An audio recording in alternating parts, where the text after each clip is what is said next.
Hi everyone, my name is Graham Petrie from Helwi, and I'd like to welcome you all to podcast number 4 in our Dairy Experience podcast series. Today's topic is surviving tough times, and joining me today is Helwi Tacoma, who is a director of Intellect, which also encompasses Headlands and Nutrenza Nutrition. So welcome, Helwi. Thank you. So today's subject, as I say, is surviving tough times. So particularly the New Zealand dairy farming industry today. So kick off, well, before that really I should introduce myself. So my name's Graham Petrie. I've been with Helwi for 3 years now, coming up 3 years this November. So started out with sales in Canterbury, and then that morphed into the North Island, Taranaki, and then just of late I am now the National Account Manager for the Helwi cluster, which is based over in Australia but encompasses New Zealand and Australia. So Helwi, can you give me a little bit of an outline of your career? Yes, I can. I've started out as a vet, mainly dairy, doing dairy in the Netherlands. Mm-hmm. Graduated in '85. Mm-hmm. Seems a long time ago now. In '91 we decided to emigrate to New Zealand with our then 2 kids. Had another one since. Got back into dairy, first in Taranaki, then in the Bay of Plenty. And I got into consultancy with Intellect in 1998, and then decided to branch out on my own in 2002, thereabouts. As I said, I'm married, 3 kids. My wife's an artist, painting mainly cows, and the eldest daughter has just recently got her PhD from Cornell in the States. My middle son is an engineer designing electric planes for Boeing, and the youngest daughter followed my footsteps. She's become a vet, but small animals only. She's in Canada at the moment. Wow, great. You must be very proud of them. I am. I would be. Brilliant. Yeah, That's no, great. they're doing well, and they're happy in their jobs. That's the main thing. Yes. So I ran my own consultancy business under the Intellect/Headlands brand since 2002. Involved in dairy farm co-ownerships, 4 farms in all, not all at the same time, but subsequent. Yes. And sold out of the last one about 2 years ago. The Intellect consultancy started out way back in the 90s around nutrition and pasture management only, using other software, Australian piece of software. And over time we added financial analysis to that, and when the environmental things became important, we adopted that as well, and then we rebranded as Headlands Consultancy. Right. So Headlands is nationwide, New Zealand wide and overseas, is that right? Yeah, we got North and South Island in New Zealand, and then there's consultancy in Australia and also in South Africa. So, and there's been talk of Northern Hemisphere, but so far nothing's come of that. No. A bit far away. Do you get to go to the overseas parts of the business? Yeah, we keep in regular contact. Yeah, great. The South African business is sort of standalone, but we're holding friendly hands, and we help each other out. Yeah, and we learn from each other. Yeah. Great. Oh, well, look, thanks, Helwi. Thanks for sharing that with us. So today's discussion really is just brought about by the farming industry in New Zealand, the tough times that it's going through for this season particularly. So I'll sort of kick off with what your opinion is some of the key drivers influencing New Zealand dairy industry right now. I thought of the global dairy market demand, the international demand for our dairy products, particularly countries like China. And some people say we rely too heavily on China. What do you think of that? Yeah, well,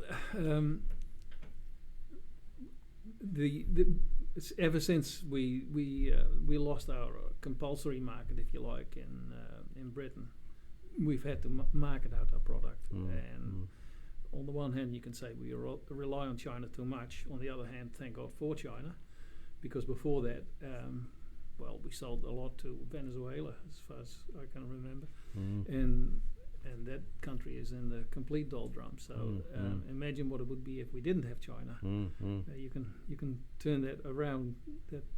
That weakness is also a strength. Yes. Well, I was at a Fonterra meeting last week, and they said that they have had that criticism levelled at them about our over-reliance on China, and they said, well, we could have sold to other countries, but he said the short truth of it is they don't pay, and you end up getting in the past Lada cars or stuff that you've got to try and sell and make something out of. So he said there is lots of markets out there, but some of them we just don't want to be in. And he said there's a big drop between the top tier markets and the next lot down that you'd want to deal with. And he said a lot of them we're in the ones that we want to be in, and it just happens to be that China is such a big market, big demand for our products. So so I think China will continue to be perhaps in that position. Well, I would think so, because they if you look at China itself, a big landmass, but not enough water to make dairy a natural fit. So whenever they derive of water to feed grass or lucerne or whatever, that means that's water that can't go to other industries, and they will have to make the decision. So I would think that dairy is not going to be a major industry over there. So they'll as long as they decide they want milk, they'll have to get it mainly from other sources, I would imagine. And do you think New Zealand has sent, we've since banned the live export, we've sent a lot of dairy heifers over there, but really not a number significant enough to make an impact on their purchase from us of dairy products? I think that comes down to politics. If the central government over there decides that they want to push dairy, they will. And if they decide enough is enough, they'll put a stop to it. So I don't think it's the number of animals. Right. Once they have a breeding nucleus, they can choose to expand that or leave it where it is. So I think that's almost irrelevant. Yeah. And I suppose looking from a capitalist economy in New Zealand, like, if you want to buy more cattle, you just buy more cattle. But China's not that way, is it? The government owns the land and means of production, so to speak. So if they say buy them, they'll buy them. If not, that's right. Yeah. As far as I understand, they set the rules and they determine what's going to happen and what's not going to happen. Yes. So trade agreements can impact our export opportunities. So they've talked about one with India. Do you see that being a bit of a ray of hope for the future? Possibly. India is the largest producer of milk in the world. Apparently so, yeah. Which surprised me, you know. And I can't imagine it's a lot of big herds. It'd be a lot of millions and millions of 2, 3, 4 cow herds. That's right. That's how I understand it too. There seems to be a real demand. It's part of the culture, especially in the north of the country. Milk and dairy is very much a part of life over there. If we can fit in, great. Yes, yeah. Oh, very good. The milk price at the moment and the forecast milk price for this season is historically not too bad, but in context with previous seasons is quite low and pretty challenging. So, what are your thoughts on that? And do you think the last two global dairy trade auctions increasing, do you think that's a trend that might continue? I think if you look at it in a slightly wider perspective, 2008 is the turning point. Before 2008, we had a world market where the prices were set by whatever the Europeans were prepared to dump it on. With their export subsidies. Yes, Butter Mountains, etc. That's right. Yeah. And in 2008, they abolished the export subsidies, and immediately our milk price jumped from, say, around the $4 mark, and it gained another $2 or $3 to $6, $7 ish. And it stayed. If you look at the graph, it stayed there roughly for quite some time. There was a dip in 14-15, 2 years running, where it fell back to that $4. But then it regained itself back to the $7 mark. The last 2 years we've seen an increase with another $2 to around about that $8.50, $9 mark, and now we fall back to $7. Well, that's what it looks like. That wouldn't be a problem if we hadn't had that enormous cost inflation on farm. I think I read somewhere it was running at 15-16% on farm inflation. Yeah, which is very high. It's very high, but I don't think you can just look at the cost inflation. If you do that, you have to compare it with an income inflation. And it's quite interesting. I've spreadsheeted it out, which I can't show you, but I can talk to it. Sure, please do. So a lot of the costs on farm, if you express it as a percentage of the payout, haven't risen at all. Right. They have in absolute terms, yes. But it's relative to income. Relative to the milk price, they've flatlined or even declined. Wow. You don't hear commentators talking of that, do you, though? Like in those terms? No. And I find that interesting because I think it's if you talk about I'm having to pay so much more for my labour or for my food or for my feed, whatever item you grab. Yes, that's true. But you've also had a lot more for your milk.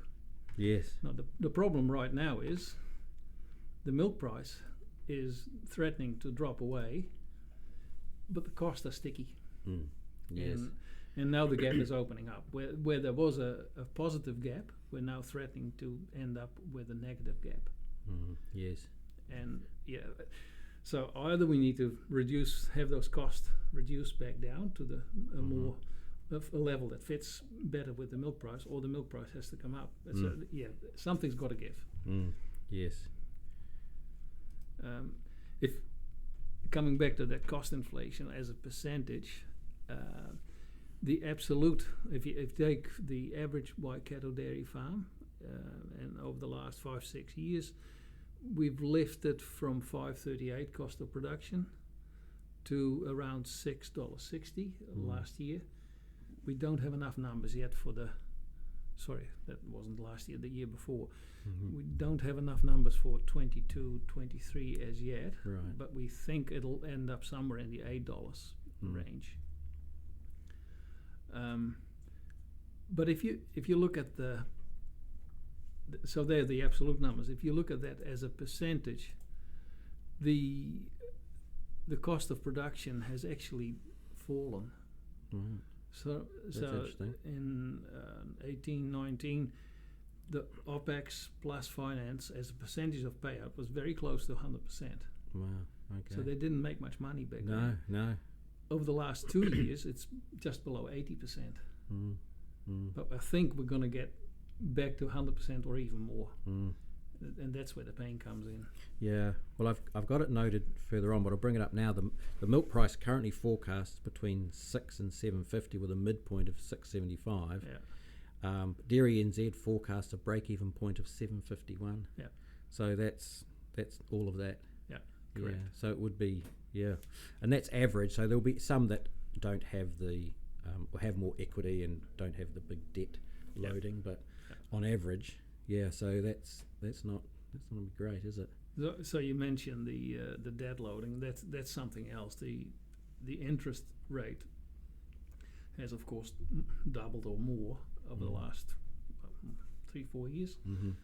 There's always a bit of a lag effect because people have contracts in place, but they're now coming off, and depending on your equity level and what. How much confidence the bank has in your business, people are starting to hit 6s and 7s, perhaps even 8%, depending on your circumstances. Yes, and indeed. so that's double what you. So if you were at $1 per kilo solids, now you're facing 2. Yes, Yeah, it's quite a jump, isn't it? Enormous. Pretty hard. Yes. Well, one of the other key drivers influencing the dairy industry at the moment is the environmental regulations and the amount of environmental regulations and sustainability and environmental concerns affecting the industry. So, like we're coming up to an election, couple of weeks just under in New Zealand. Do you think National's promise to sort of peel back some of that red tape? Do you think that's going to have a real positive effect if it does happen? I'm a bit skeptical about that because those environmental regulations, they're in part driven by the government, no doubt, whichever government we have in place. Yes. But it's also driven by our customers. And even if National eases off the intensity of the regulations, our overseas customers may well say, well, actually, we do want milk with an X footprint and not a Y footprint. Yes. So I don't know that it's going to, in practice, make all that much difference. Well, that's one of the comments that was made at the Fonterra meeting I was at, that really a lot of it is market driven, especially in Europe. They really want to see traceability, sustainability factored into the food that they consume and the food they import. So it's really got to be more front of mind within New Zealand dairy industry, I think. I know a lot of farmers resent these rules, and it does. I can totally understand it. It sort of washes over them wave after wave, and it's like, guys, we've had enough, and yet another wave comes in. Yes. Well, two things.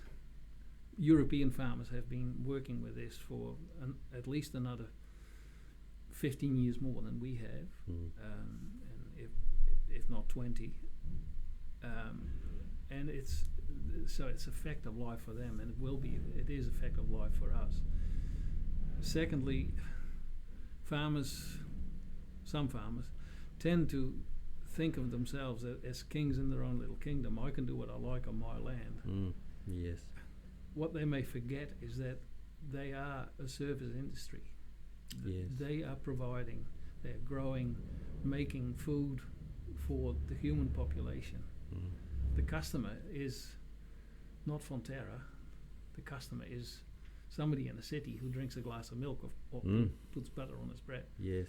That customer will dictate how you produce that milk. Yes. So you're not a standalone unit anymore. No. And they talk of a social license. Yeah. So that's the thing at threat, I suppose, is to have that cancelled, but to be sort of under threat. That ability to be able to do what you produce. Yes, it's a threat and it's an opportunity at the same time. I know it would be a lot nicer if you could just hop out of your bed in the morning, go work in your farm and say, this is what I'm going to do, and I'll do what I want to do. Yes. It's not like that anymore. No. But you can work with the demands that customers have, and if you can do that better than somebody else, there's your opportunity. Yes. So I wouldn't look at it as just a negative. And technology and innovation advances in those, do you think that's going to play an increasing role in farming and dairy farming in New Zealand, and helping in our ability to get into markets and stay in markets overseas? Well, farming started roughly 10,000 years ago in Mesopotamia. Somebody decided that he didn't want to be a hunter-gatherer anymore. He put a stick in the ground and said, I'll stay here. That stick was the first bit of technology, his digging stick, and it hasn't stopped. My uncle milked cows by hand. I don't think anyone knows how to do that anymore in New Zealand. No, it's very rare. My father dairied, and he had an 8-bale walkthrough. Yep. And I'm sure there are still some in New Zealand, but they're very rare beast now, aren't they? So technology is very much part of farming, and I think increasingly important. And where I see the biggest role for technology is increasing efficiency. Yes. It can take away direct things like labour. It can reduce the demand for labour. It can help you get your cows in calf better. Therefore, you need fewer replacement animals, etc. But on a broad scale, efficiency is where technology really comes into its own. Yes. So it allows you to use fewer resources to make more or the same or even more product. And as long as the technology is priced right, that has to be a win-win. Absolutely, yes. So consumer preferences are shifting all the time, and there's an increased demand for plant-based alternatives to milk and to meat and so forth. What are your thoughts on that impacting the dairy industry? Well, I'm not sure that we know all the properties of milk as yet. I think there's a whole lot of hidden benefits.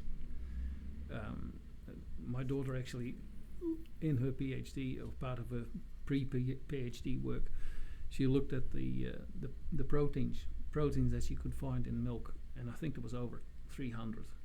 And we know some of the properties of some of those proteins, but let's say 250 of those proteins, we don't know what the hell they do in the human body. No. And some of them might be quite beneficial or neutral. We just simply don't know. Yes, yeah. That's one thing. I think there's a whole lot of hidden health benefits in there. The other one is compared to margarine. 60 years ago, somebody in the Lever brothers invented margarine because butter was at that time too expensive. So they had to grab plant oils, pull a whole lot of chemical tricks on it, and there's your bit of margarine. Yes. I'd rather have something that comes straight out of an animal than something that is adulterated in a factory, whether that's meat or milk or something else. Exactly. I'd rather stick with the natural products. Yes, yeah. I think there's more and more consumer focus on how things are made, what they're made of, where they come from, natural versus factory, I suppose, is the alternative. Yes, yeah. Oh, very good. One of the other challenges which we seem to get a lot of in New Zealand is weather and class with that climate change, but with the cyclone we had recently with Gabrielle, and I flew up yesterday and the wind, the northwest wind was horrendous, cancelling flights and stuff, but so the weather and the climate with rainfall patterns and temperatures, and do you think climate change will change dramatically where people can farm, where they probably couldn't before, or where they weren't able to, they can now, or will be able to, as weather patterns change and climates change, things get warmer? Yeah, that's a crystal ball. I honestly don't know, but if the general expectations are correct, then yes, it will change. Where Northland might become untenable, and Waikato might become what used to be Northland. Yes. So yeah, it could change. The climate will have an increasing impact on how we farm anyway. Think of shade. Cows are out in the open, and on the one hand that's great. They can sit down whenever they like.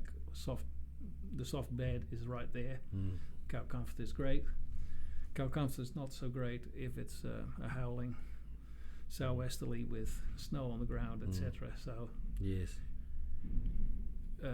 part of the customer demand is product security and product quality, but part of it is also animal welfare. I can see a point where we have to provide more shelter on farm. In what shape or form I don't know yet, but we'll have to come up with something.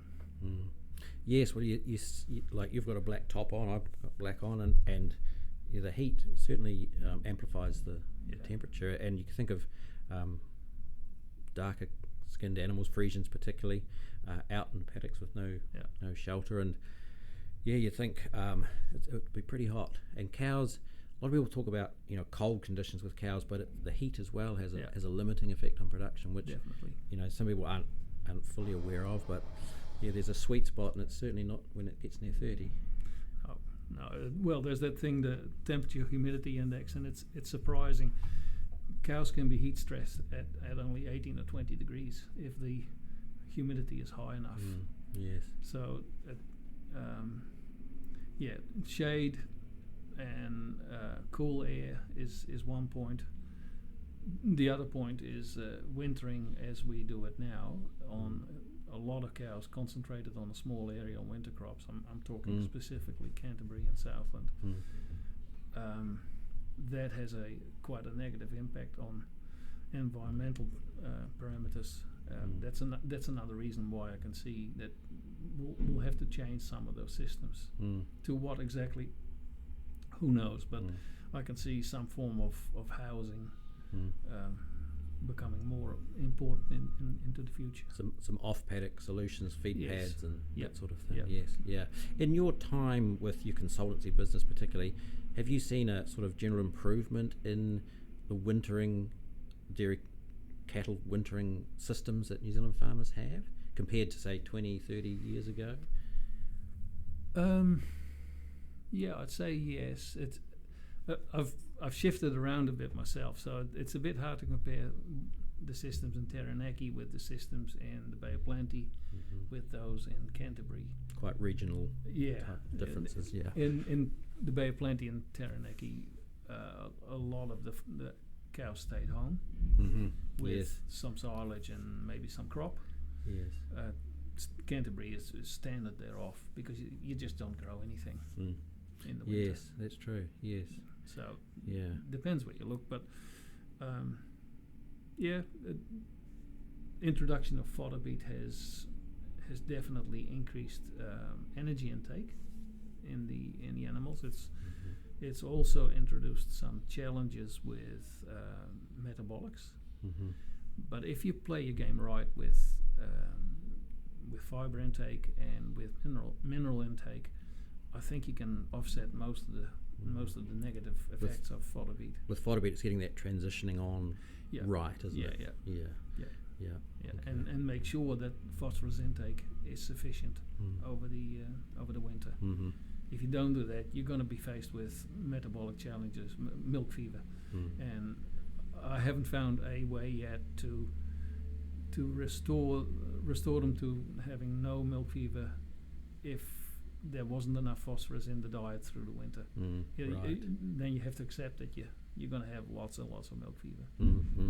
Yes, and the next topic I was going to talk about was disease and biosecurity, and I was thinking while you were speaking there about the Mycoplasma bovis outbreaks that we have, and still, thankfully in small numbers, still having around the place. Do you think that played a part in farmers wintering their own stock instead of sending them to a wintering farm? Did you see in your experience? I definitely saw where people used to co-graze with other farmers on a winter block somewhere. That stopped pretty quick. They were not prepared to have their cows run with somebody else's cows. Amplified the risk to their cows. Absolutely, So they tried to find a grazier who would have their cows only, their stock only. That was, that makes a lot of sense. Yes. And the disease we all fear is the foot and mouth disease coming to New Zealand. So, that would just be a blanket stopping the industry in its tracks almost if it got out, wouldn't it? Yeah, I don't know. You want to think too deeply about that. No. The scary thing would be if it got out of the cows into the wild pigs and into the wild deer. then you have a reservoir that keeps on giving the infection back to the farmed animals. Be very, very difficult to control. In a timely fashion. Do a lot of damage. Yes. So we have to be very vigilant that it doesn't come in, which is hard with, I don't know how many million visitors we have per year, and if somebody smuggles in a bit of pork sausage, that could be it. Yeah, exactly. Yes, which is not out of the realms of possibility when you watch the programs on TV. You know, yes. Labour and immigration. Sort of labour coming in from overseas is a big part of New Zealand and a big part of dairy farming in New Zealand, and that's come under a bit of pressure with the COVID outbreaks and stuff. People not being able to travel and come in. So, do you think that's led to sort of more adoption of the technology we were talking about earlier, as people sort of can't fill those positions and looking at alternative ways to get the job done, but and I'm thinking of like halter robotics, which we're into, that sort of thing. I think definitely it's not only a shortage of labour, full stop. It's getting people that have the right attitude, people that know what they're doing. Skilled labour is really hard to get. Yes. And if you have somebody with the right attitude, doesn't know a thing about dairying, if he or she has the right attitude, doesn't matter. They'll learn, and they'll learn pretty quick. Yes.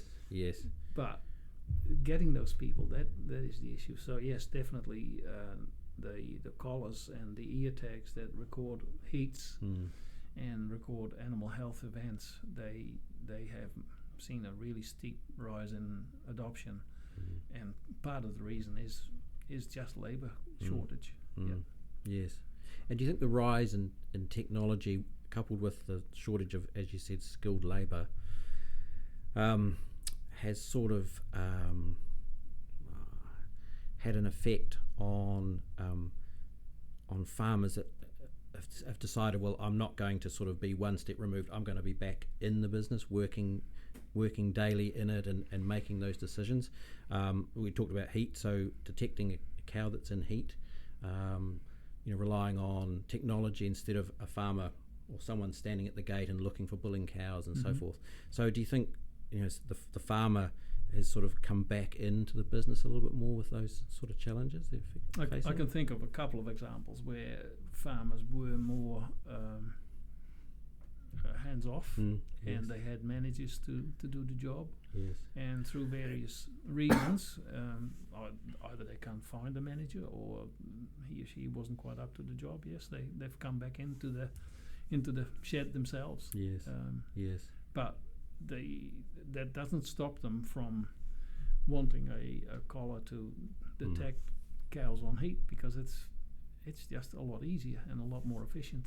Yes. Yeah. Yes, it is. Very much so.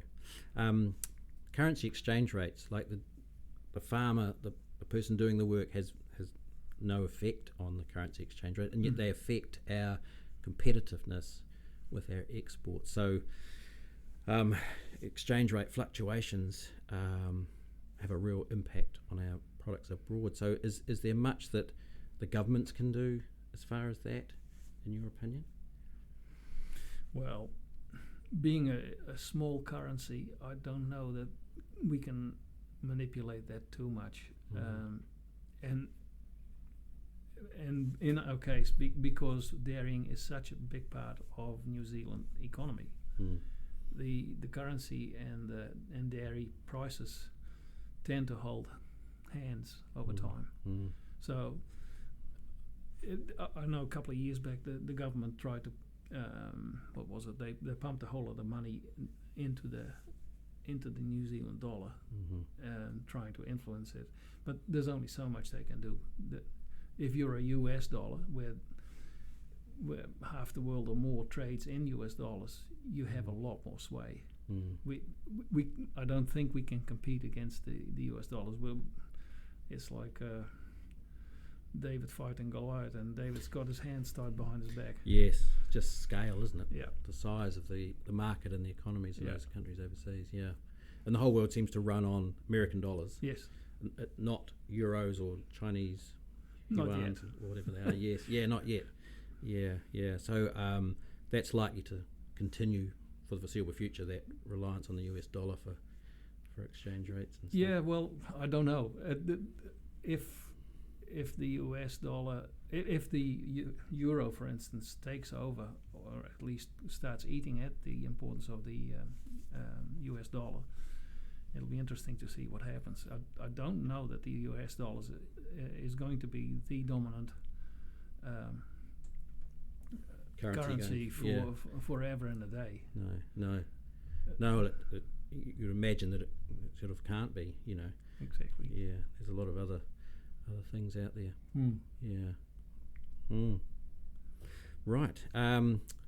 Next thing I thought we'd talk about was the current pain points for New Zealand farmers, and we've talked about quite a few: the milk price, on-farm inflation, the labour shortage, and getting experienced labour, minimum wages, and so forth. So, do you think all of those things will just be a continual challenge for New Zealand farmers and for our dairy industry? In some formal way, yes. I don't think the cost inflation will magically stop.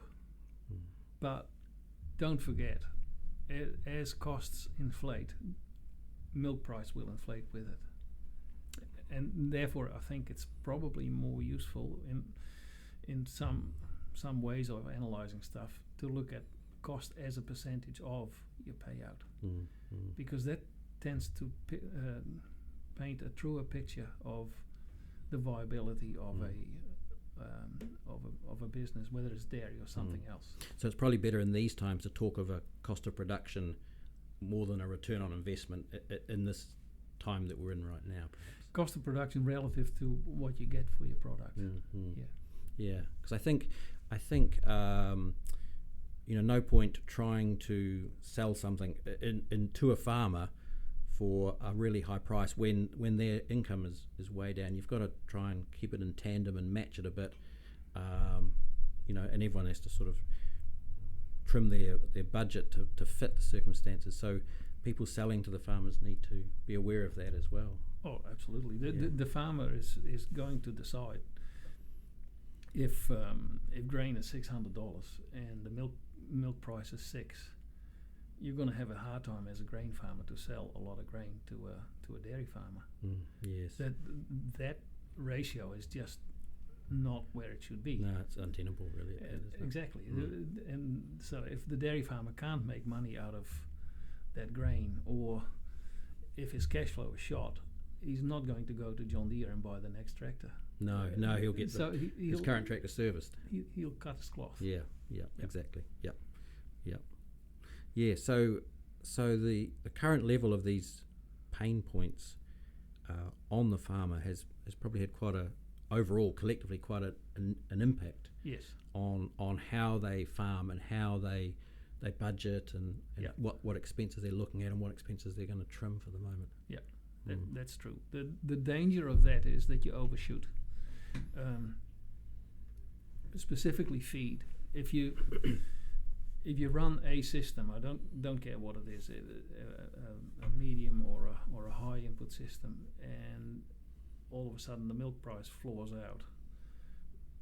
A lot of the banks and a lot of the accountants, their first gut reaction is cut feed out.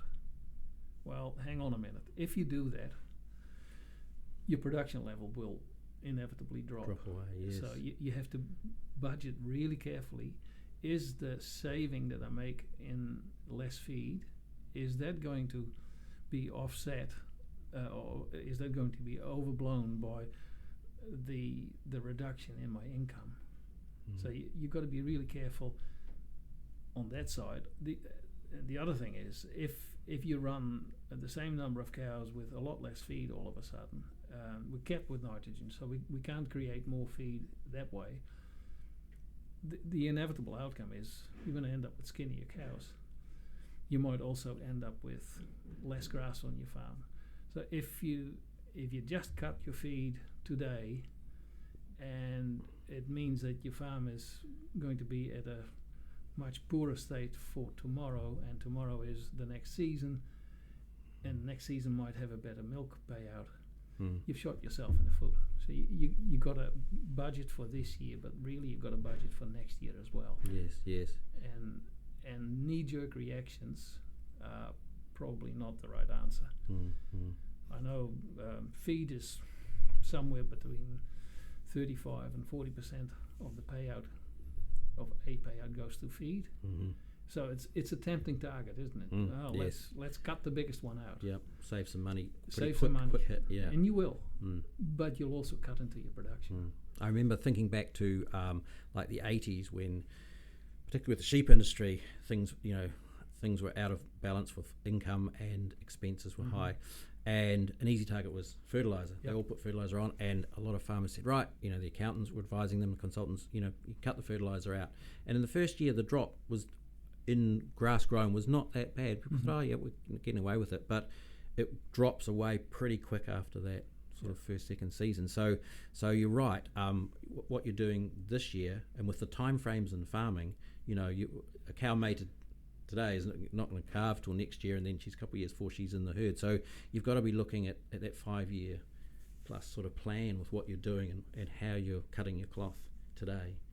We're running a database on financial performance of farmers, and so we can, if you look at over time, what are the most successful farmers with, over time, inevitably varying payouts, and it doesn't really hang on to what systems those people run. It's the people that run the same system year in, year out. They don't swap and change every time a new payout comes along. So it's higher. Now I have to have more cows or more feed. And so it's consistency it's through consistency. Over season, over time. Exactly. Yes. Sure, tweak. You may not feed 5 kg of grain. You may feed 3 kg of grain or 4 if the but you're still 4, feeding the grain. You're still feeding some. Right. Yes. That sort of approach. So the other thing about that is, farmers tend to end up with the system that they feel comfortable with and that they're good at. If you all of a sudden change from system 1 to system 2, whether it's from intensive to extensive or the other way around, doesn't matter. It takes time to get good at that new system. Yeah, so absolutely. there's a learning curve.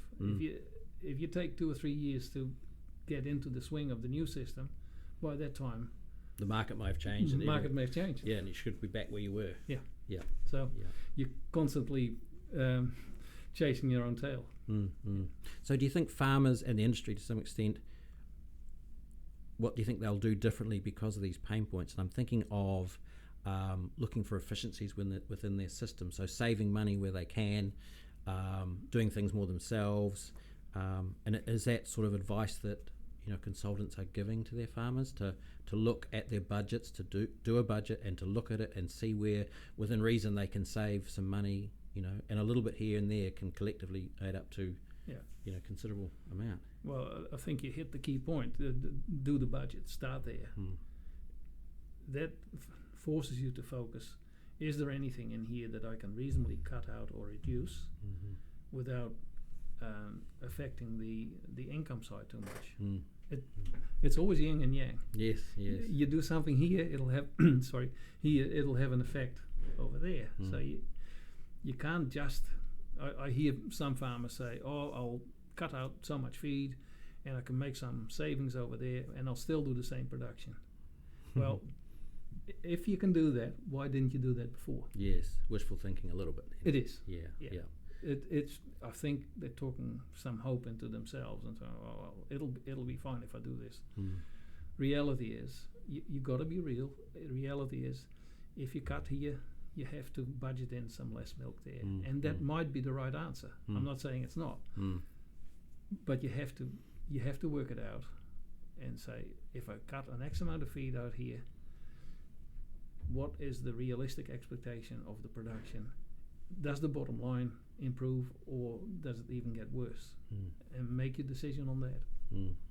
So do you think in good times there's a little bit of creep of inefficiency into a system because the payout's so good or my income is so good it can weather that, but when payout drops, income drops, those sort of the dripping tap gets fixed, because if there's a charge for water, there's a the price of a wash is pretty cheap. I'd like to think that people drive efficiency in good payouts and in bad payouts, but the reality is that yes, some inefficiencies do creep in. People get a bit laxer if everything's hunky-dory. So yes. It does happen. Yeah. And do you think technologies that are available today, and 5 years time there'll be technology we don't even know about today, do you think they will play a really big part in addressing the pain points? And one of the ones I thought of was drones. I remember going to field days 3-4 years ago, and there was the only drone for sale was in the kids' toys section. Yeah. Now I was at the CD field days this year, and there was about 4 or 5 stands that had drones, and some of them could have picked you and I up. Like they were heavy duty machines, and like that is just a technology that has just increased, and the applications for farmers. I saw a program, and they can fly over a block of wilding pines and GPS each pine, and then another drone can come along and spray just where those pines are GPS to be. So efficient, time saving, the amount of chemical used, that sort of thing. So I'm just thinking, like when we talked of collars before, those sort of technologies are really going to play a part, and who knows what's coming. But and do you think they will have a really big effect or across the whole industry, or just sort of the early adopters and the sort of forward-thinking people will benefit most from those sort of technologies? Well, I think there's two speeds with which things develop. One is the gradual creep. The 10,000 years it took from a guy to literally put a stick in the ground and drop a seed in. Yes. That was the first bit of technology, the stick. And now we got automated and self-steer plows and all that jazz. Yeah. So that's the gradual creep. But within that creep, there'll be sudden developments, sudden bursts of the milking machine was one, where for the last 9,000 years or 9,500 years, or a bit more even, we milked cows by hand, and then all of a sudden we each had a milking machine. We didn't know it. That's right. 2 hands. Yeah. So you'll have sudden bursts of progress, and who knows what's around the corner. Yes. Yeah, it's quite amazing. There was I went to a field day in Canterbury, and it was on technology, and there was a product there, a company called OmniEye. Have you heard of them? Yes. So that sort of camera looking at a cow walking past, picking out lameness issues like that's pretty amazing. To think that someone thought that up and has got it out in the market. So on all of that, and putting your sort of consultancy hat on, what golden rules to farm budget management would you sort of recommend to any customers or clients you had, the do's and don'ts, any tips for that? The biggest rule I have is do a budget, full stop.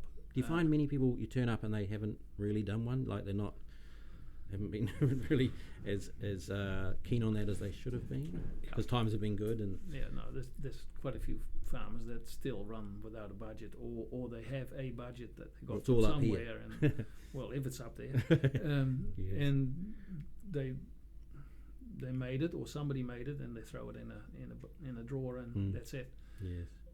So it's not a living document to them. It's just not a living document. It's out at a certain date, and that was that. Yeah. But and that's fine if you got nobody else that hangs off your tailcoats. But if the bank is there, and they demand their monthly payments, and they starting to get a bit nervous about can you pay, that's when the situation changes, and that's where a budget can really help.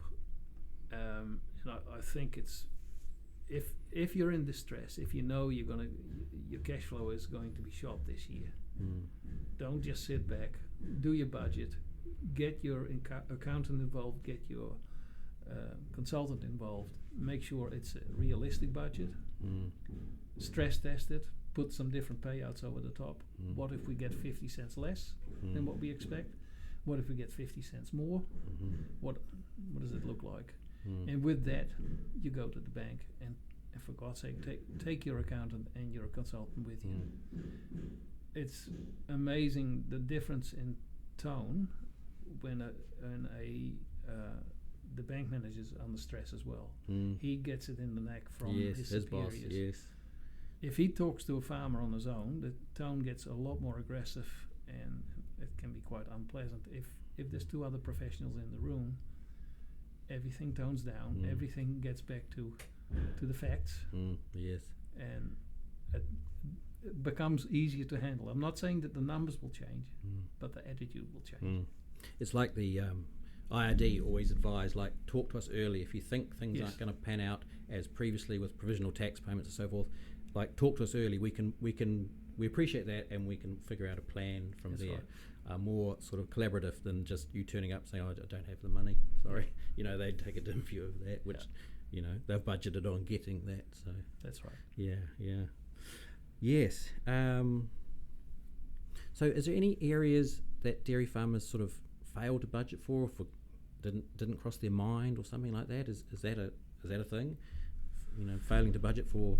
I don't really think so. If the guys that are doing it year after year, they They've have got a their template budget for it, haven't they? Yeah. that lives for them, and they got their own template.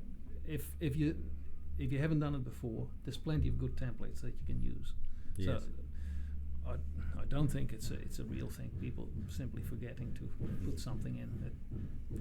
It could happen, but no. Not normally. Yeah. I find even in this job, it's the unexpected things. The freight charge to get something somewhere. Those sort of things. You quote a farmer $100 for this. You forget to say, the freight to get it there is $30, and that's a small item, but extrapolate that out, it could be big money to get stuff from. But if you've done it year after year, you more or less know what's going to happen, unless you budget for a big change in your system. Then it becomes a bit more unknown, and that's where modelling helps. Yes. If you reduce your stocking rate by 20%, just name something strange, but that needs modelling. You can't just do that on the back of the envelope, because everything else changes with it. It does, yes. So on that, do you find that farmers do a budget, but the modelling that you talked about, I can see the real benefit in that. Do you find farmers don't do that as a matter of course? They don't go 50 cents over, 50 cents under, or double this or halve that? They don't do that modelling? That's what I would call stress testing. If you say, I expect $7 payout, but what would happen if it was $6? That's really easy. You just suck the numbers out of Farm Focus or MYOB or whatever, and you put it in the spreadsheet, and you simply put a different payout over the top. Well, that's easily done, and it doesn't mean that will happen, of course, but it might give you some confidence that I can still survive at this or that payout. That what I mean with the modelling is where you make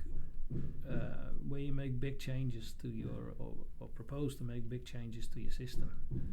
Put 20% fewer cows on, or 20% more cows, or introduce palm kernel that you never fed before, or whatever. And if you start doing things like that, that's when I think you should model and have a reliable modelling system where you can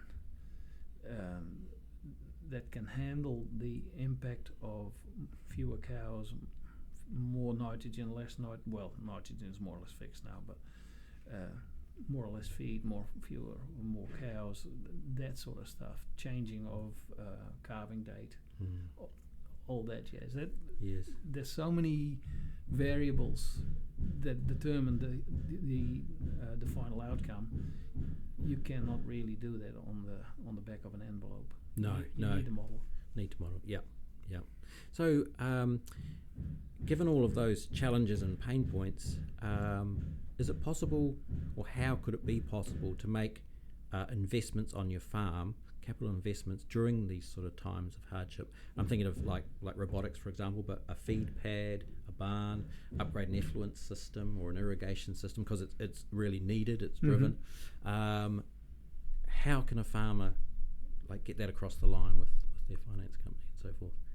What would be your sort of advice? Well, you got to remember that farming is a long-term game. Yes, we have a challenging year in front of us, but we've been there before. This is nothing new.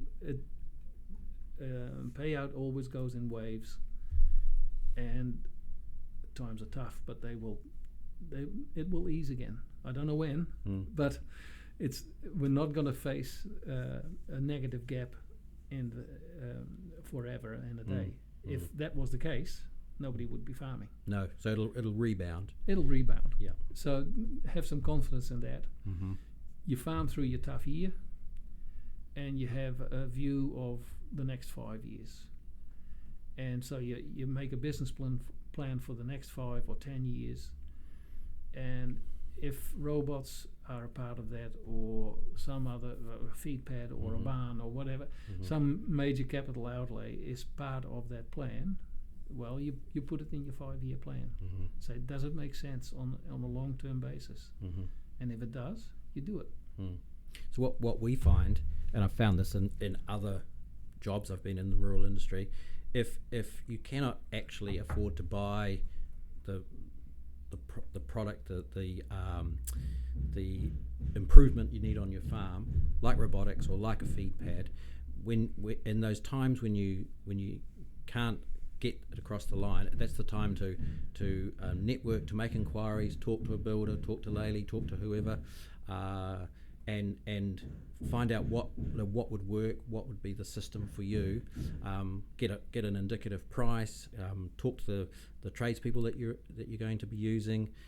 Get all that sort of sorted, and then when things turn around and it is affordable, then you've done it all, instead of waiting till then, because then everyone's going, oh, now I can afford it, and you can't get back, you can't hear back from tradespeople, builders, oh, I'm too busy now. And so that's the advice that we have given farmers, and we've found that farmers in these sort of leaner times or quieter times for investment, they can sort of look at those things, in a bit more leisurely pace, because they know they're not driven by a deadline of next month, next fortnight, or whatever.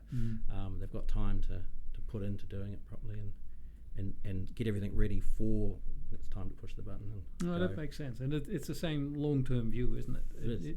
Yeah. If a decision like that, a feed pad makes sense, you may not be able to pay for it this year, but in a long-term view, it makes sense. Then absolutely prepare for it, and set up your contractors ahead of time, and implement it a bit later. But if it makes sense in a long-term view, then you shouldn't throw it out today and abolish the entire idea just because cash flow is tight for this year. Yes, yep, no, exactly. So the responsibility for driving the change in New Zealand dairy industry comes down to a number of players, like the government, industry organisation like Dairy NZ, society, farmers, farming businesses, dairy processing companies. So they've all got a part to play, haven't they, in changing how the dairy industry is perceived and how really it operates and works. So in your opinion, like, that will increase, that'll continue, people will have more of a voice, there'll be more of a focus on our markets and our customers, even overseas and in New Zealand, with the likes of Fonterra or any of the dairy processors that are around. So that will continue and probably increase. I would think so, yes. Yeah. And I think the driving force, well, it's all those external influences that force the farmers to adopt their systems, but the people actually pulling the trigger and making the changes and finding the systems that will suit the new demands will be the farmers themselves, the industries right around them. Take your own company. That you're providing to farmers, and you're trying to develop systems that may not be suitable today, but they will be tomorrow or next week. Yes. That type of thing. So, and of course, the research that comes out of universities and institutions, there's so much knowledge. It's not just New Zealand. There's dairy in a lot of countries. So much knowledge. It's most of it is freely available. Yes, indeed. On the net. So yeah, get into it. Oh, well, look, thanks, Helwi. I've really enjoyed this discussion with you, and hopefully our listeners have too. So, just like to, on behalf of Laylee and myself, thank you very much for coming in, giving us some of your time.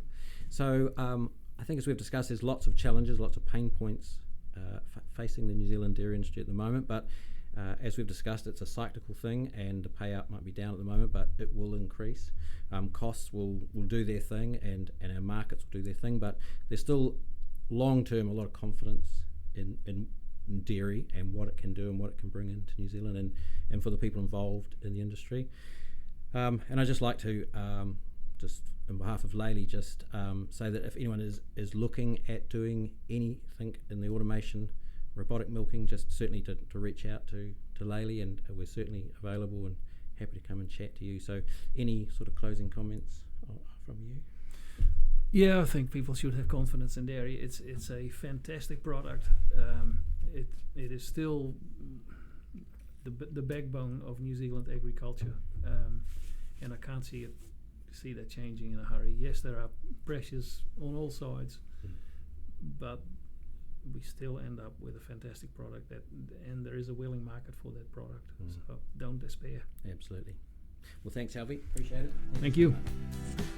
Pleasure. Over to you, Jack.